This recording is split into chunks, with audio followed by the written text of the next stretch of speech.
Thanks, Chairperson. Thanks, Dr. Ashish, for giving me the opportunity. So we have been talking lots about arthroplasty, and so I'm a little bit different way. We are the ringers. We do salvage and deformity correction with the Lizero. So I thank you all on behalf of Assam India and my mentor, Dr. Manish Dhawan, sir. So my talk is today is about role of Lizero in foot and ankle reconstruction, deformity correction, and limb salvage. So before doing any sort of having any sort of deformity correction, lengthening, reconstruction, limb lengthening, trauma, we have to have a basic knowledge of the different planes of foot, like frontal sagittal plane, and the segments. Is it whether the deformity is in the frontal plane or sagittal plane or both, or the forefoot or midfoot or hindfoot, or complete. So before that, we need to have a basic knowledge of all the different angles, the basic alignment of the foot, the PPTA, ADTA, different angles, the tibial angle, Meres angle, calcaneal pitch, metatarsal pitch. So this, if you know these angles, these distances, we can handle any sort of foot and ankle deformities or lengthening. Similarly, in the frontal view, you need to have an idea of the kite's angle and the different bisector lines. These are very, very important angles. These are the Baltimore pictures to follow for all the deformity surgeons, whether it's a foot surgeon by plate or nail or ring.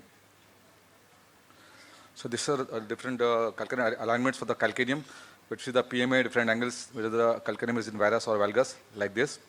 So we have to determine the foot and ankle there is because of ligament laxity or bony deformity, calcaneum valgus, calcaneum varus, we have to correct. We have to do a better planning like this. We can do with the Bone Ninja app that is available in the iPad. And then we have to decide we can do a closing wedge with plate or a opening wedge with a distractor or laser also. Similarly, we have to plan everything in the with the X-rays, the lateral X-ray, the AP X-rays, the Meres angle, the calcaneal pitch, the kite angles, the calcaneal pitch, all the angles. These are very, very important calculations. And then we plan virtually to move ahead for the surgery. So with this, we have to also see if there is any recurvatum or procurvatum with the foot because of the distal tibia. You can see there is a distal tibia deformity. If the ADTA is less, there is a recurvatum. It is more, it is procurvatum.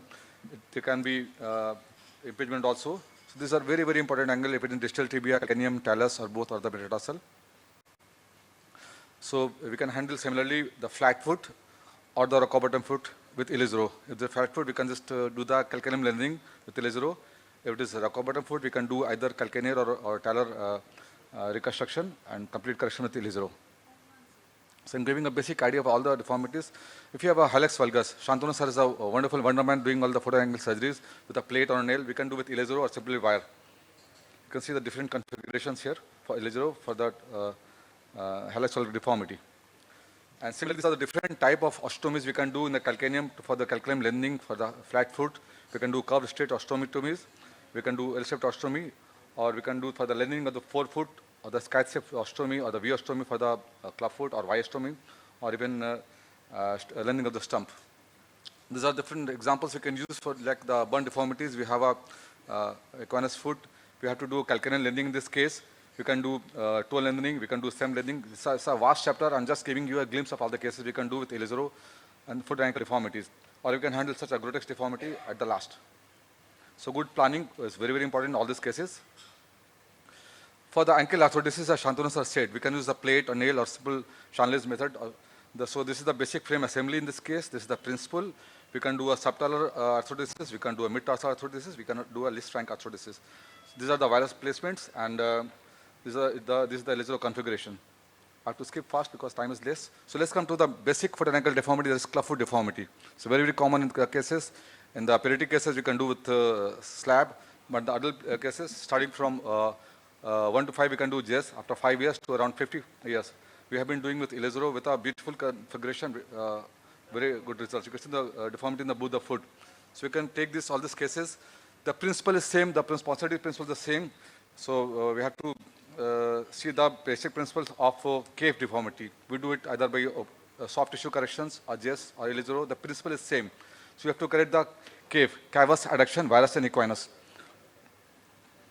These are the corrections we do with the principles are the same. And you can see the grotesque deformity in the left foot pre-op, and this is the post-op. So following the Ponseti's principle with Ilizero, we can correct all these deformities.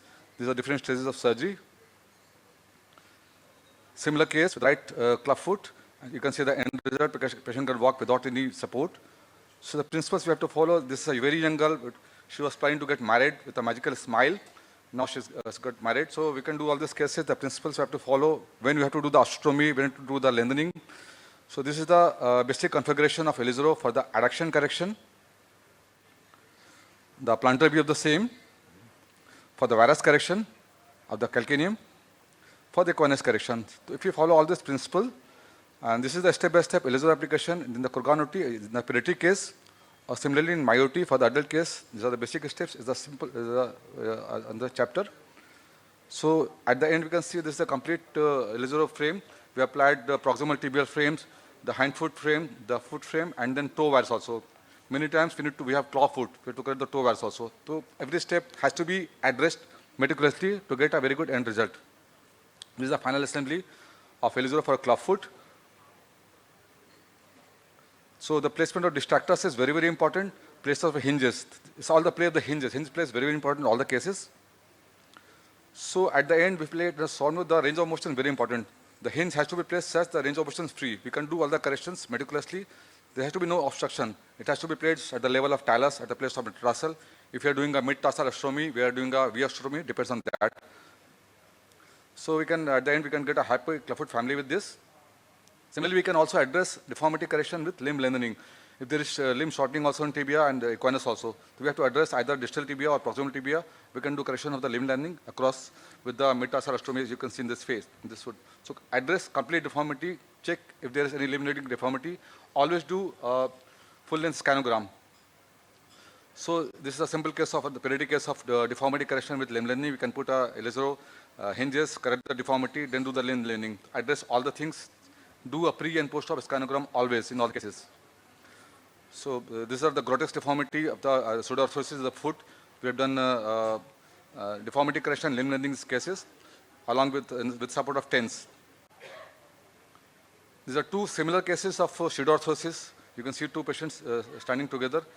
These cases have been addressed very well. You can see complete correction has been done. So basic principle is very important. Now comes the role of Elizero limb salvage. So it's very difficult in many cases to decide if you can just salvage the limb or we have to amputate. So if the distal pulse is available, we can surely salvage because it is a primary device. So in all these cases, just see if the distal pulse is available. Always just make it short. Yeah. So moving on to next cases. So if you have a Elizero instrumentation in your OR, you have a Elizero trained brain, you can do a limb salvage in all the bad injuries. You need to have a basic knowledge of the safe zones. These are the basic Elizero configuration in foot and ankle. These are the fracture reduction techniques, the olive wire technique, the drawer technique. These are all closed techniques. We don't need to open the fracture. Joystick and the archway technique. So the post-op care is very important. We have to promote the patient to do activities of daily life. Just brooming the house, raising the child, climbing the stairs, or driving a bike. So it's not a cumbersome device. You have to promote the patient, and hence physiotherapy is a very, very, very important role. Do not ask the patient to take rest. Ask the patient to mobilize always, do all the activities of daily life. These are the basic sets of exercises that we train all the patients. These are the videos of the same. So weight bearing has to be promoted in all the cases. Any trauma, any bad, it gives a very good result. Activity of daily life is very, very important. Patient can raise the child with Elizero on. And the follow-up is very, very important. You have to do the rehab, brace, and check exercise, very important. Let's just finish with a quick recap on 2 clinical cases. Very bad ankle injury. We have used oblique wires. We cannot apply in a plate all the directions. We can use Elizero in all the directions. We can put olive wires in all the directions to reduce any sort of fracture. We can do bone transport. Similarly, there was a bad crush injury. There was a bone gap. We get acute docking and then bone transport was done. The patient can walk next to it. I'm just finishing. So soft tissue is not a problem. We can do flap over Elizero, skin graft over Elizero, vac over Elizero. These are the follow-up results. Patient can do a gym also. So always keep the Elizero armamentarium in your OR. So Elizero in compound trauma or for the limb salvage is an excellent device. If proper application and follow-up is done, it's a wonderful primary device. Good knowledge and experience, very important. It's a modular implant and can be adjusted. Soft tissue is not a problem. Joint tissue is not a problem. All the activities of daily life is to be promoted. So the hashtag goes like Elizero saving limbs. Hope is life. Thank you. Thanks a lot.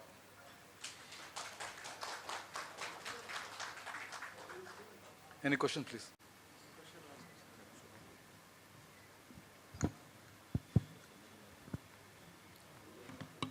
Sorry, I had to The run through next the lecture slides. is by Dr. Manish Dhawan, sir. And it is on ankle fusion